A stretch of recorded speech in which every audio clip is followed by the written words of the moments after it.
Hello YouTube, this is Derek again, KC7WZL. This is going to be a new record for me. Well, third video, so there's really no records, but I decided I'd do an unboxing review of the Revell Snap Tight Ford Expedition Police SUV. I don't know what the SSUV or SSV stands for, but it's just an SUV. I'm not a professional, nor do I pretend to be. Now, I've already went through and removed these off the tree, and these tires looked pretty good. You know, I mean, a little spot there, I don't know if you can see it in the camera, but for the most part, these look pretty good. This one here, not so much. I don't know if it can be seen, but this tire kind of molded way off angle.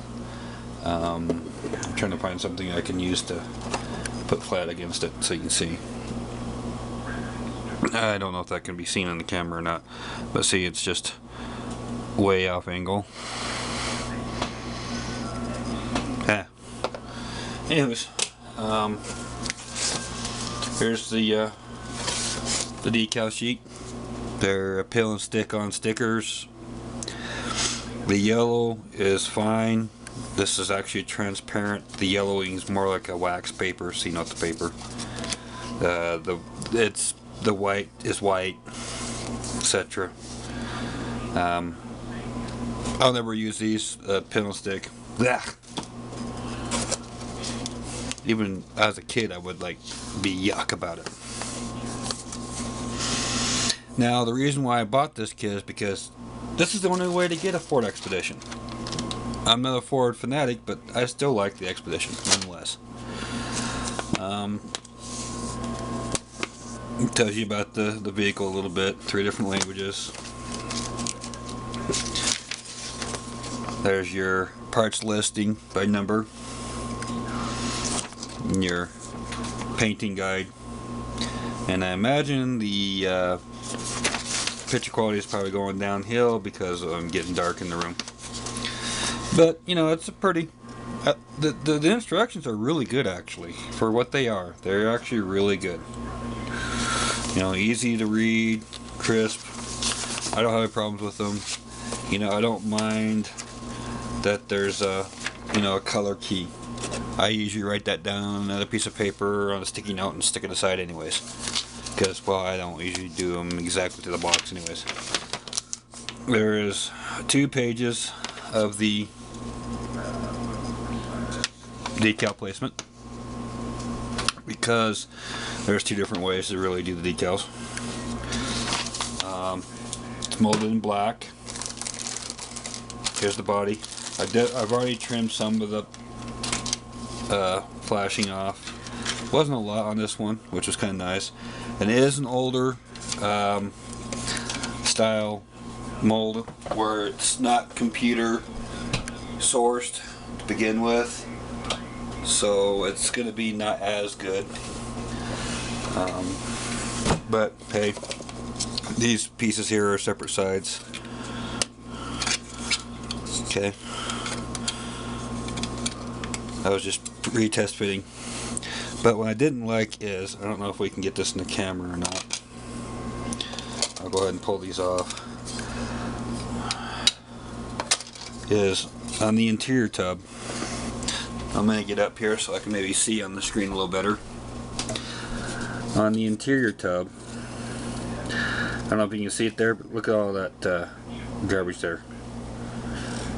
That wasn't me trying to clean the flash off. That is actually raised areas on the floorboard from where they were trying to clean the mold before they ran the production, this particular production.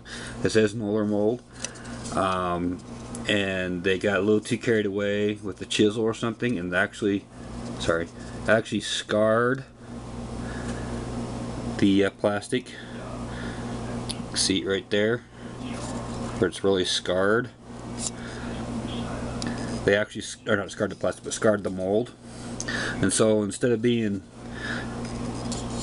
in dish, it's actually raised. But in order to get rid of that, I have to remove the rubber matte texture detail on the floor.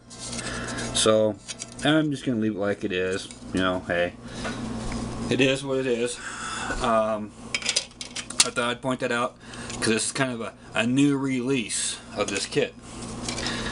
The body looks alright. You can see where the plastic come together, and it's actually kind of cold when you get to this point. Common, but it does make painting a pain.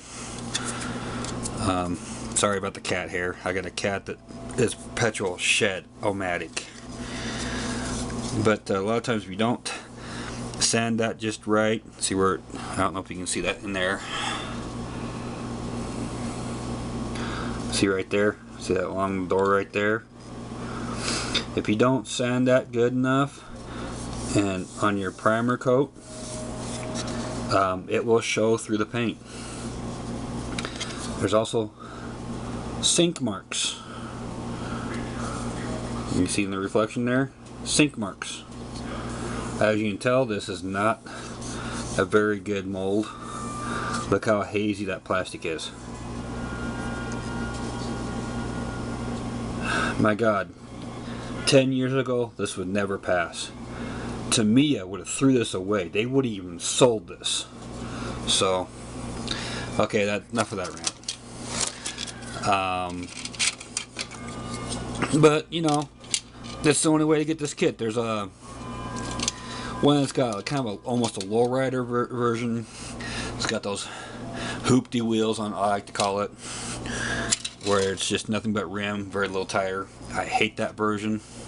It's one reason why I got the police version, because it's got real tires, not, you know, rubber bands around the rim. Here's the chrome tree.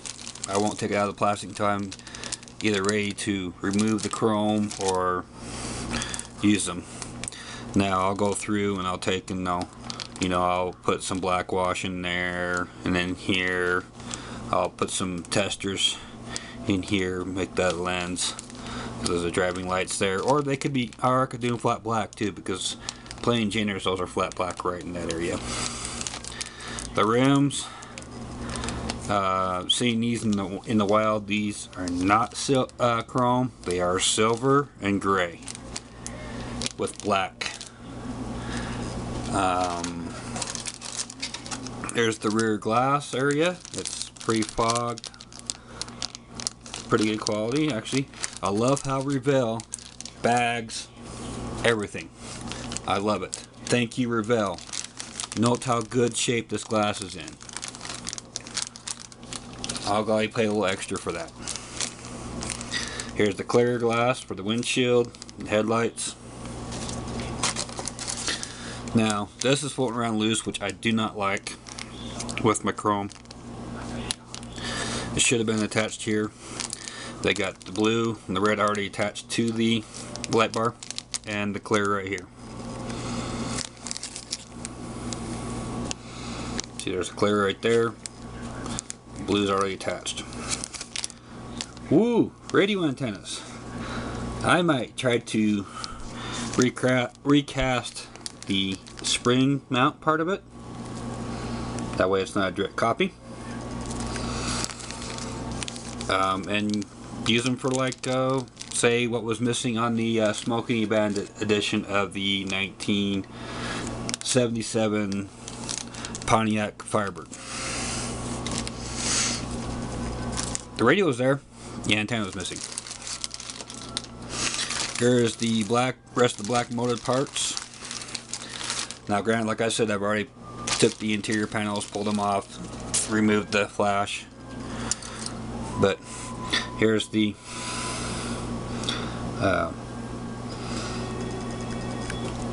two different separation cages. One for the back seat area with the sleeping bag and everything there, and one for the passenger compartment to driver compartment area. You got what they call the police bags,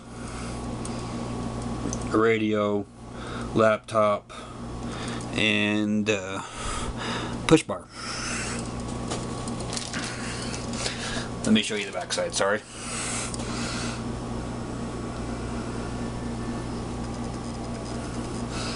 I'm trying to tilt it back and forth so I catch the light so you can see better. Sorry about the poor lighting. Daytime's over. Unfortunately, wife's working graveyards now, so I only have time to do this in the evenings, which doesn't make for good photography. Here's the seat tree, front seat tree. The back side of the two front captain's chairs with armrests.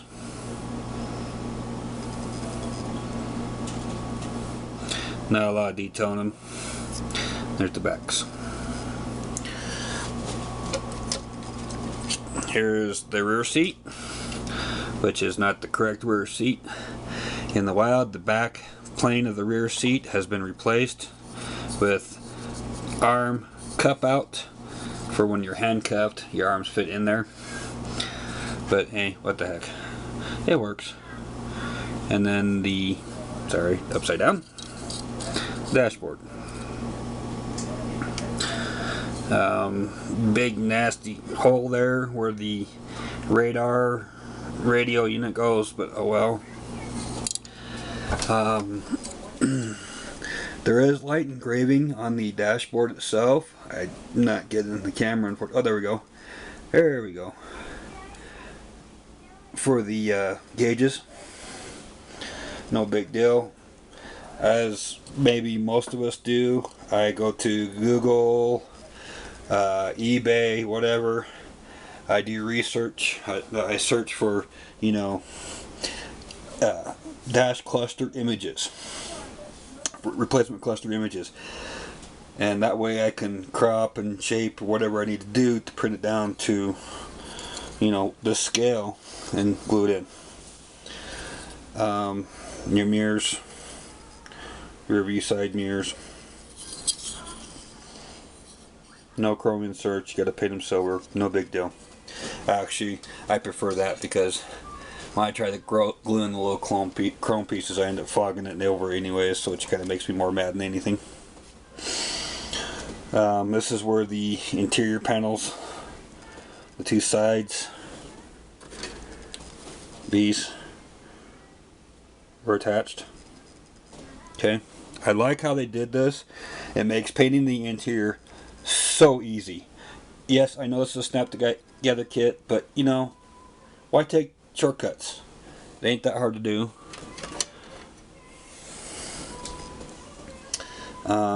Here's the detail for the back seat, which you don't see anyways if you use the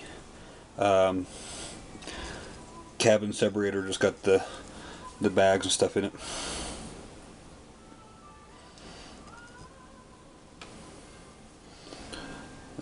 Luggage rack tops, the wheel backs, and oh my god, the SRS safety restraint system steering wheel.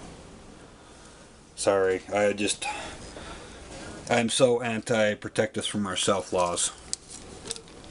Got along for eons without them, you know. I don't need government to be smarter than me, because half time I'm actually smarter than them. There's the screws to screw the chassis down to the body, and the metal axles for the wheels. There's two of them.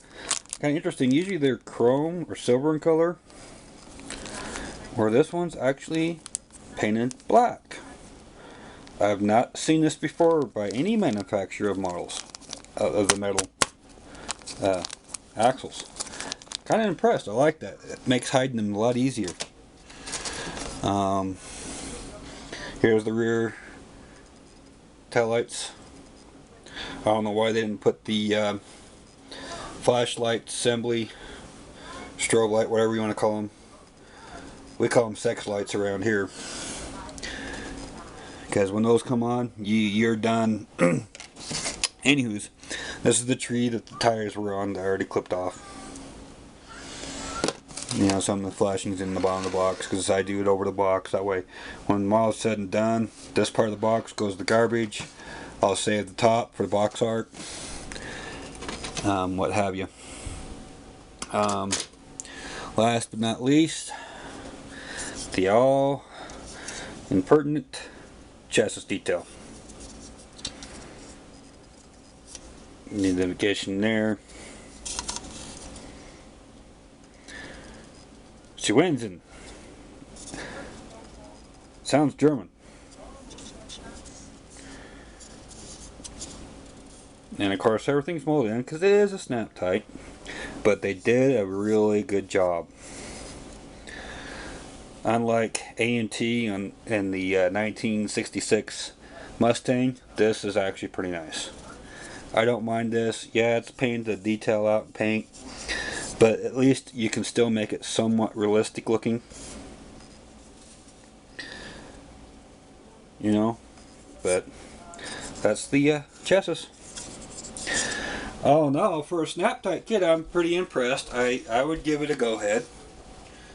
I picked this one up from a local craft shop because we have no hobby shops here. None.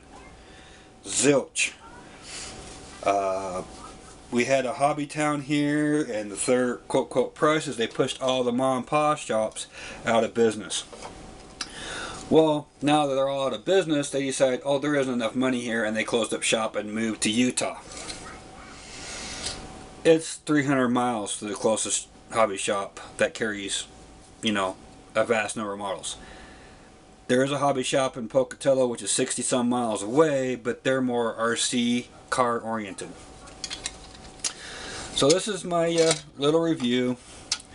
Like I said, I'm not a professional, but you know, I haven't seen a review on YouTube for this particular model, and so I thought I'd throw my hat on another review, and this is pretty much the puppy. Like I said, I kind of like it. I wished it had, you know, like guns and things like that, like some of the other cop models do, but it is what it is. I'll have fun with it nonetheless. Anyways, have a good day, YouTube, and if I think of anything else to the videotape, I'll throw it up as well. Anyways, catch you mañana.